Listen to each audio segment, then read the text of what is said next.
Sir ಈ ವರದಿಗಳು ಯಾವುದು ಅನುಷ್ಠಾನಕ್ಕೆ ಬರಲ್ಲ. ದಯವಿಟ್ಟು ಶೈಕ್ಷಣಿಕವಾಗಿ ಮತ್ತು ಆರ್ಥಿಕ ಸಮೀಕ್ಷೆ ಅನ್ನೋದು ಮಾಡಲಿ. ದಯವಿಟ್ಟು ಜಾತಿ ಸಮೀಕ್ಷೆ ಅನ್ನೋದು ಕೈ ಬಿಡಿ. ಜನರಲ್ಲಿ ಜಾತಿ ತಂದು ಹೊಡೆದಾಕ್ಬಿಟ್ಟು ಜನರನ್ನ ಸಮಾಜದಲ್ಲಿ ಅಶಾಂತಿ ಉಂಟು ಮಾಡಬೇಕು ಅನ್ನೋದೇ ಈ ಜಾತಿ ಸಮೀಕ್ಷೆ ಉದ್ದೇಶ. BPL ಕಾರ್ಡ್ಗಳೆಲ್ಲ ರದ್ದು ಮಾಡ್ತಿದಾರಲ್ಲ, ಅದ್ರಲ್ಲೇ ಮಾಹಿತಿ ಸಿಗುತ್ತಲ್ಲ.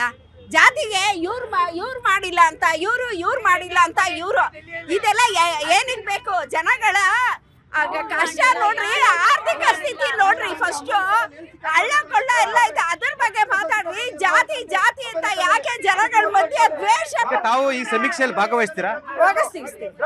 ಭಾಗವಹಿಸ್ತೀವಿ ಅಂತೀರಾ? ಯಾಕೆ ವಿರೋಧ ಅಂತ? ಯಾರು ನಿಮ್ಮಲ್ಲೇ ಸ್ಟ್ಯಾಂಡ್ ಇಲ್ಲಲ್ರಿ ಸರ್? ನಾವು ಭಾಗವಹಿಸ್ತೀವಿ, ಆದ್ರೆ ಇವರು ಅದನ್ನ ವೋಟ್ ಬ್ಯಾಂಕ್ ಪಾಲಿಟಿಕ್ಸ್ ಮಾಡಬಾರ್ದು ಅಂತ ನಾವು ರಿಕ್ವೆಸ್ಟ್ ಮಾಡ್ಕೊಳ್ತಾ ಇದೀವಿ. ಮುಂದೆ ವೋಟ್ ಬ್ಯಾಂಕ್ ಇವತ್ತು ಅವ್ರು ಏನ್ ಮಾಡ್ತಾ ಇದಾರೆ ಅಂದ್ರೆ ಪ್ಯಾನ್ ಕಾರ್ಡ್, ವೋಟರ್ ID ಮತ್ತೆ ಆಧಾರ್ ಕಾರ್ಡ್ ಎಲ್ಲದೂ ಲಿಂಕ್ ಆಗಿದೆ. ಬಟ್ ಇವರಿಗೆ ಇಷ್ಟು ಡೀಟೇಲ್ಸ್ ಏನಾಗಬೇಕು ಅಂತ ಕೇಳ್ತಾ ಇದೀವಿ. ಎಲ್ಲ ಲಿಂಕ್ ದೇಶ ಆರ್ಥಿಕವಾಗಿ ಮತ್ತೆ ಶೈಕ್ಷಣಿಕವಾಗಿ ಮುಂದೆ ಬೆಳಿಬೇಕು. ಅದನ್ನ ಬಿಟ್ಟು ಬರೀ ಜಾತಿ ಅಂತ ಓದಾಡ್ತಾರೆ ಈ ಗವರ್ಮೆಂಟ್ಗೆ. ಅವ್ರ ಕಾರ್ಯವೈಫಲ್ಯಗಳನ್ನ ಮುಚ್ಕೊಳ್ಳಕ್ಕೆ ಮಾಡ್ತಾರ ಅಂತ ಒಂದು ಟೂಲ್ ಕಿಟ್ ಆಗಿದೆ ಇದು ಅಷ್ಟೇ. ಬಾಬಾ ಸಾಹೇಬ್ ಅಂಬೇಡ್ಕರ್ ನೀವು ಒಪ್ತೀರಾ? ಬಿಜೆಪಿ ಒಪ್ತೀರಾ?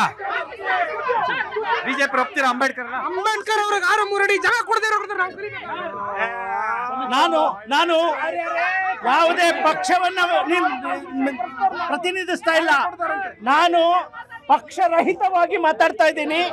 ಬಾಬಾ ಸಾಹೇಬ್ ನೋಡಿ, ನನ್ನನ್ನ ಬಾಬಾ ಸಾಹೇಬ್ ಅಂಬೇಡ್ಕರ್ ಅವರು ಡ್ರಾಫ್ಟ್ ರೆಸಲ್ಯೂಷನ್ ಅಲ್ಲಿ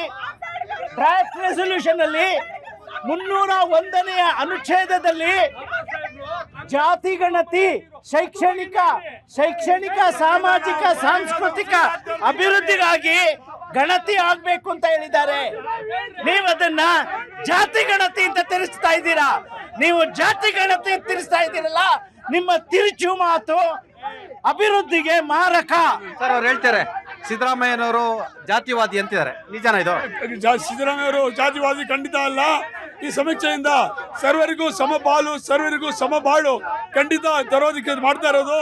ಆದ್ರೆ ಇದು ಸರ್ವರಿಗೂ ಸಮಪಾಲು, ಸರ್ವರಿಗೂ ಸಮಬಾಳು ಬಿಜೆಪಿ ಅವರಿಗೆ ಬೇಕಾಗಿಲ್ಲ, ಆಮ್ ಆದ್ಮಿ ಅವ್ರಿಗೆ ಪಾರ್ಟಿ ಆಗಿಲ್ಲ, JDS ಅವ್ರ ಭಾಗಿಲ್ಲ.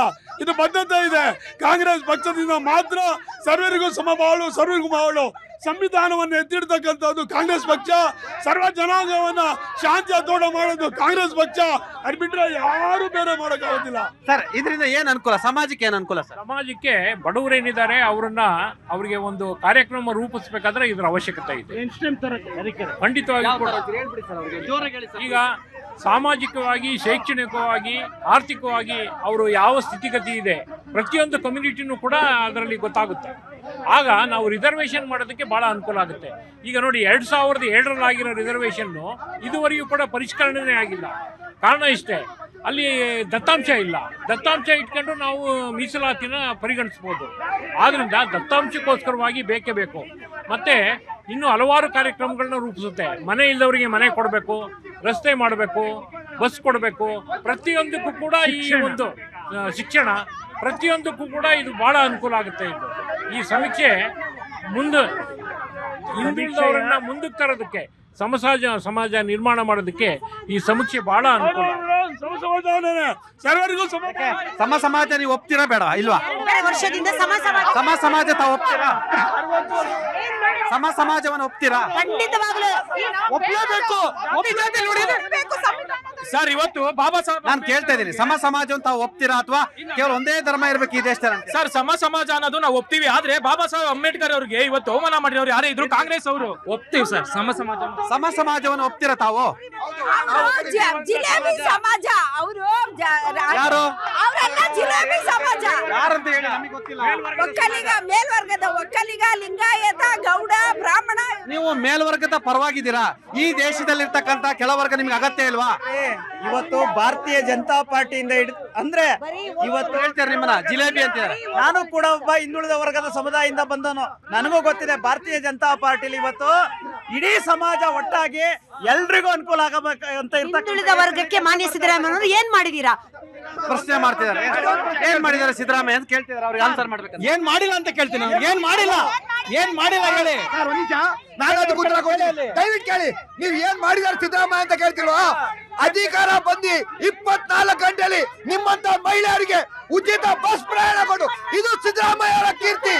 ಇದು ಸಮಾಜದ ಕಟ್ಟ ಕಡೆಯ ವ್ಯಕ್ತಿಗೂ ಸಹ ಸಮಾನ ಅವಕಾಶಗಳು ಸಿಗ್ಬೇಕು ಅನ್ನೋ ನಿಟ್ಟಿನಲ್ಲಿ ಜಾತಿ ಸಮೀಕ್ಷೆಯನ್ನ ಮಾಡ್ತಿದ್ದಾರೆ. ಇವ್ರು ಹೇಳ್ತಿದ್ದಾರೆ ಸಿದ್ದರಾಮಯ್ಯ ಅವ್ರು ಏನ್ ಮಾಡ್ಬೇಕು ಅಂತ. ಸರ್ ಬಂದಿರೋದು ಫ್ರೇಮರ್ಸ್ ಅಲ್ಲಿ ಸರ್ ಅವಾಗಿಂದ ನೋಡ್ತಾ ಇದೀನಿ ಬಿಜೆಪಿ ಅವರು ಪುಂಖವಾಗಿ ಪುಂಗದ್ ಬಿಟ್ಟು ಸತ್ಯನ ಮಾತಾಡಿ ಸ್ವಲ್ಪ. ಬರೀ ಬಾಯಿ ಬಿಟ್ರೆ ಬರೀ ಸುಳ್ಳು. ಯಾಕ್ರಿ ಸುಳ್ಳು ಹೇಳ್ತೀರಂತಲ್ಲ ನೀವು? ಸುಳ್ಳು ಅಂದ್ರೆ ಸಿದ್ದರಾಮಯ್ಯ, ಸುಳ್ಳು ಅಂದ್ರೆ ಕಾಂಗ್ರೆಸ್. ಸಿದ್ದರಾಮಯ್ಯ ಅವ್ರು ಫ್ರೀ ಆಗಿ ಬಸ್ಸಲ್ಲಿ ಬಂದ್ರಲ್ಲ ಈಗ ಇವ್ರು ಹೆಂಗಸರಲ್ಲ, ಅವ್ರ ಟಿಕೆಟ್ ತಗೋತಾರೆ ಕೇಳಿ. 2,000 ತಗೊಳ್ಳಲ್ಲ ಅಂತ ಹೇಳಿ ಅವರು 2,000 ತಗೋತಾರ. 2,000 ತಗೊಳ್ಳಲ್ಲ ನೀವು? ನಿಮ್ದೇ ಸಿದ್ದರಾಮಯ್ಯ ದೇವೇಗೌಡರನ್ನ ತೋರಿಸ್ಕೊಳ್ಳಿವೇನ್ರಿ? ನಮ್ಮ ಸಿದ್ದರಾಮಯ್ಯ ಅವರು ಯಾವತ್ತೋ ಮುಖ್ಯಮಂತ್ರಿ ಆಗ್ಬೇಕಾಗಿತ್ತು.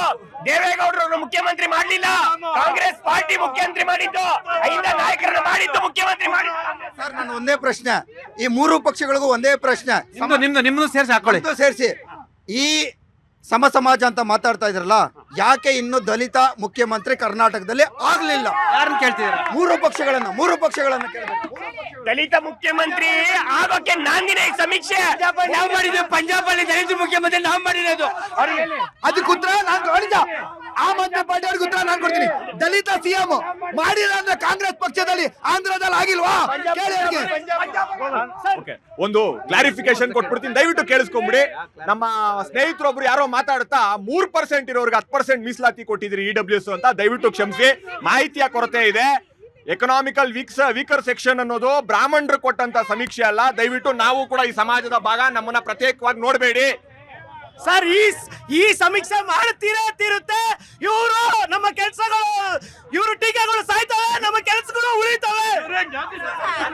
ಬರಲ್ಲ ಇದು ಸಮೀಕ್ಷೆ ಅಂತೂ 2,000 ಬಂದಿಲ್ಲ ಸರ್. ರೇಷನ್ ಕಾರ್ಡ್ ಎಲ್ಲ ಜಾತಿ ಹೆಸರಲ್ಲಿ ಬಿಜೆಪಿ ಕಾಂಗ್ರೆಸ್ ಕೊಳ್ಳೆ ಹೊಡಿತಾ ಇದಾರೆ ವಿನ ಯಾವ್ದು ಇಂಪ್ರೂವ್ಮೆಂಟ್ ಅಂತೂ ಆಗ್ತಾ ಇಲ್ಲ. ಡೆವಲಪ್ಮೆಂಟ್ಗೆ ಇದು ಬಹಳ ತೊಂದರೆ ಆಗ್ತಾ ಇದೆ. ಜಾತಿ ಸಮೀಕ್ಷೆ ತಾವು ಬಿಜೆಪಿ ಭಾಗವಹಿಸ್ತಿದ್ದೀರಾ?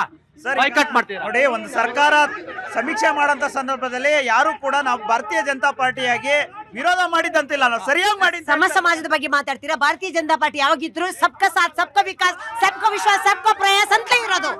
ಜಾತಿ ಸಮೀಕ್ಷೆನ ನ್ಯಾಯವಾಗಿ ನೀಟಾಗಿ ಮಾಡಿ. ಸರ್, ಈಗ ಸಮೀಕ್ಷೆಯಲ್ಲಿ ಈಗ ಮಹಾನ್ ನಾಯಕರು ಮಂತ್ರಿಗಳು ಕುತ್ಕೊಂಡು ಸಭೆ ಮಾಡ್ತಾರಲ್ಲ, ಅದ್ರಲ್ಲಿ ಎಷ್ಟೋ ಜನ ಎದ್ದೊಟ್ಟೋಯ್ತವ್ರೆ. ಫಸ್ಟ್ OTP ಸರಿಯಾಗಿ ಬರಕ್ಕೆ ಹೇಳಿ ಸರ್, ಸಮೀಕ್ಷೆಯಲ್ಲಿ ಭಾಗವಹಿಸೋದಕ್ಕೆ. ಸರ್, ಕಾಂಗ್ರೆಸ್ ಆಗಲೇ ಭಿನ್ನಾಭಿಪ್ರಾಯ ಇದೆ ಈ ಇದರಲ್ಲಿ. ತನು ಶುದ್ಧವಾಗಿರಬೇಕು, ಮನ ಶುದ್ಧವಾಗಿರಬೇಕು, ಮಾಡುವ ಅಹಿಂದ ನಾಯಕ ಮೋದಿಜಿ ಅವರು ಇಲ್ಲಿರೋ ಇಷ್ಟು ಜನದಲ್ಲೇ ಜಾತಿ ಇಲ್ಲಿ ಸೇರಿರೋ ಇಷ್ಟು ಜನ ಅಂತೀರಾ ಅವರು ಅಂತೀರಾ? ಎಲ್ಲ ಜಾತಿ ನೀವು ರಾಜಕೀಯ ಜಾತಿ ಹೆಸರು ಮಾಡ್ತೀರಾ, ಅವರು ಮಾಡ್ತೀರಾ? ಅವ್ರು ಹೇಳಿದ್ರೆ ನೀವು ಮೇಲ್ವರ್ಗ ಅಂತಾರೆ, ಅವ್ರು ಅಹಿಂದ ಅಂತಾರೆ. ಎಸ್ ಸರ್, ಕೊನೆಯದಾಗಿ ಎಲ್ಲಾ ಜನತೆನೂ ಯಾವುದೇ ವದಂತಿಗಳು ಕಿವಿಗೊಡ್ದಿರ ಈ ಒಂದು ಸಮೀಕ್ಷೆಯಲ್ಲಿ ಪ್ರತಿಯೊಬ್ಬರು ಪಾಲ್ಗೊಂಡು ಯಶಸ್ವಿಯಾಗಿ ನಡೆಸ್ಕೊಡ್ತಾರೆ. ಯಾಕಂದ್ರೆ ಯಾವುದೇ ಪಕ್ಷದ ಮಾತು ಯಾರು ಇಂಥ ಧರ್ಮ ಇಂಥ ಜಾತಿ ಬರ್ಸೋ ಅಂದ್ರೆ ಅವ್ರು ಯಾರು ಬರ್ಸಲ್ಲ, ಅವ್ರವ್ರಿಗೆ ಸಂಬಂಧಪಟ್ಟಿರೋ ಜಾತಿನೇ ಬರೆಸ್ತಾರೆ, ಯಶಸ್ವಿ ಆಗುತ್ತೆ. ನೋಡಿ, ಈಗ ಈ ಸಮೀಕ್ಷೆ ಪ್ರತಿಯೊಬ್ಬರಿಗೂ ಇವ್ರು ಬಿಜೆಪಿ ಅವ್ರಿಗೆ ಧಿಕ್ಕರಿಸ್ತಾರ ಕೇಳಿ. ಮೊದಲು ಅವ್ರು ಮಾಡಲ್ಲ. ಈಗ ಏನು ಸಮೀಕ್ಷೆ ನಡೀತಾ ಇದೆ, ಸಮೀಕ್ಷೆಯಲ್ಲಿ ಪ್ರತಿಯೊಬ್ಬರು ಪಾಲ್ಗೊಂಡ್ರೆ ಸಮಾಜ ಮುಂದುವರಿಯಕ್ಕೆ ಸಾಧ್ಯತೆ ಇದೆ. ಜನಗಣತಿ ಅಭಿವೃದ್ಧಿಯ ಪಥದಲ್ಲಿದೆ. ಈಗ ಕಾಂಗ್ರೆಸ್ ಅಲ್ಲಿ ಒಗ್ಗಟ್ಟು ಇಲ್ಲ ಅಂತ ಹೇಳಿದ್ರು ಅವರು. ಬಿಜೆಪಿ ಒಂದು ಮನೆ 100 ಬಾಗಿಲು, ಆತರ ಕಾಂಗ್ರೆಸ್ ಅಲ್ಲಿ ಇಲ್ಲ. ಕೊನೆಯದಾಗಿ ಸರ್, ಈ ಸಮೀಕ್ಷೆ ಬಗ್ಗೆ ನಾನು ಒಂದ್ ಹೇಳಕ್ ಇಷ್ಟಪಡ್ತೀನಿ. ಬಿಜೆಪಿಯ MP ಆಗಿದ್ದಂತ ನಾರಾಯಣ ಸ್ವಾಮಿ ಅವರು ನಿಮ್ಗೆ ಎಲ್ಲರಿಗೂ ಗೊತ್ತು, ಒಂದು ಹಳ್ಳಿಗೆ ಹೋದಾಗ ಊರೊಳಗಡೆ ಬಿಟ್ಕೊಳ್ಳಲ್ಲ. ಇವತ್ತಿಗೂ ಅಂತಹ ಒಂದು ಏನ್ ಹೇಳ್ತಾರೆ, ಜಾತಿ ಅನ್ನೋದು ಈ ತಾಂಡವ. ಕೊನೆಯದಾಗಿ ಏನ್ ಹೇಳ್ತಾರೆ? ಸಮೀಕ್ಷೆಯಿಂದ ಮಾತ್ರ ಸಮಗ್ರ ಸಮಾಜದ ಪ್ರಗತಿ ಸಾಧ್ಯ.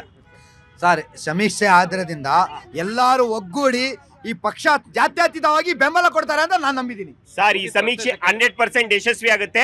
ನಾನು ಒಂದೇ ಹೇಳ್ತೀನಿ, OTP ತಗೊಳ್ತಾ ಇರೋದೇ 100% ಅಥೆಂಟಿಕೇಶನ್ ಅಲ್ಲಿ ಮಾಡಕ್ಕೆ. ಈ ಸಮೀಕ್ಷೆಯಿಂದ ರಾಜಕೀಯದ ನವೀಕರಣ ಆಗುತ್ತೆ, ಸಮೀಕರಣ ಆಗುತ್ತೆ ಅಂತ ದೃಢ.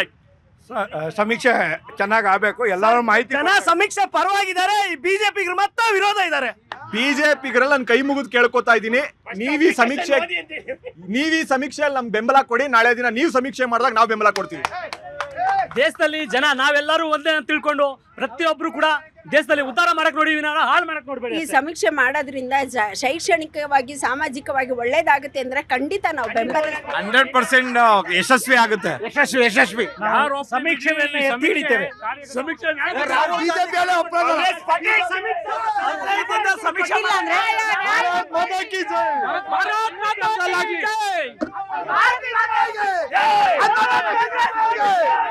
ಸಮೀಕ್ಷೆ ನ್ಯಾಯಬದ್ಧವಾಗಿ ಆಗುತ್ತೆ. ಅಹಿಂದ ಕಿ ಜೈ. ಸಮೀಕ್ಷೆಯಲ್ಲಿ ನಿಮ್ ತಂದೆ ತಾಯಿ ನಿಮ್ಗೆ ಯಾವ ಜಾತಿ ಹೇಳಿದ್ರು ಅದನ್ನ ಹೇಳಿ, ಬಿಜೆಪಿ ಅವ್ರು ಹೇಳಿರೋ ಜಾತಿನ ಹೇಳ್ಬೇಡಿ.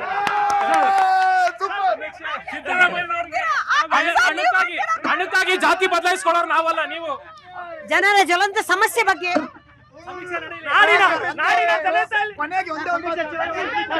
ಇದು ಈ ವಾರದ ಜನಮನ. ಮುಂದಿನ ವಾರ ಮತ್ತೊಂದು ವಿಷಯದೊಂದಿಗೆ ನಿಮ್ಮ ಮುಂದೆ ಹಾಜರಿರ್ತೀನಿ. ನ್ಯೂಸ್ 18 ಕನ್ನಡ ನೋಡ್ತಾ ಇರಿ.